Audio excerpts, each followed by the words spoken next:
Hello, health seeker, Church here, the quick liberated lifestyle message. So this morning I'm in the practice adjusting. I'm in room 1 of the practice, which is quite close to the reception area, so I can hear everything that's going on out there. And I overhear a conversation between one of our other chiropractors and a potential new client who's walked through the door. Lots of questions about can this help, or the particular issue or the problem, and it's all bouncing along nicely. Some clarity's being gained here.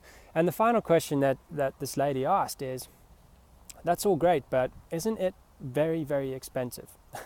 And it's a good question. It's a good question, but it got me thinking about what is expensive.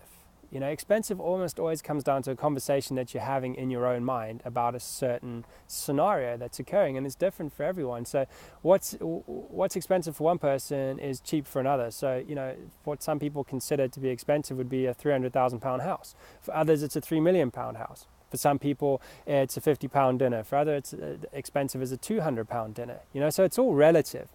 And so the conversation that goes on in your mind is weighing off the costs and the benefits. So what you perceive as the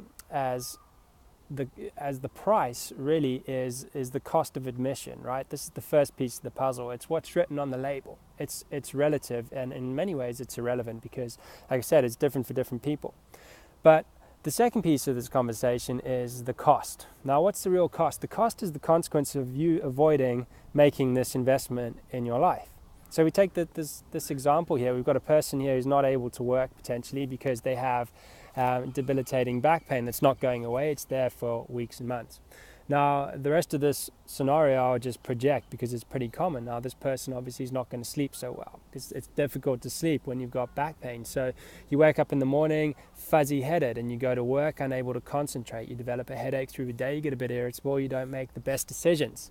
And there's a cascade of consequences here. So you go home, and of course, because of the pain, you're not going to want to exercise. You don't exercise, what do you want to do? You want to eat comfort food. So you eat the comfort food, which again keeps you heavy in the stomach, so you don't sleep so well. So you wake up the next day further in the funk. And as time goes on, and this goes on for weeks and months, in some people's cases even years, trapped in this cycle of pain and not getting the results that you want. So that would be a worst case scenario. Okay, so what's the price here? The price is £50 for a consultation, and the cost of you not taking that consultation is potentially having your health decline over time, be distracted at work, end up with a body image that doesn't fill you with confidence, a mind that doesn't make good decisions, and ultimately, that's starting to sound possibly more expensive than paying the price of admission to get the first piece of this puzzle put in place, which is to find out A, what is going on, and B, can it be fixed? So that's an interesting discussion that people have in their own minds.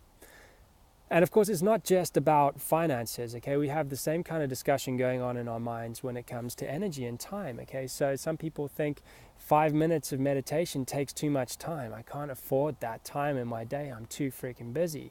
But what's the cost of not putting the 5 minutes of meditation in? The cost is having stress run your life. The cost is having stress cloud your judgment. So again, you're distracted at work, so you make poor decisions, and ultimately you don't get the promotion, or your lack of productivity affects the gross revenue of your company.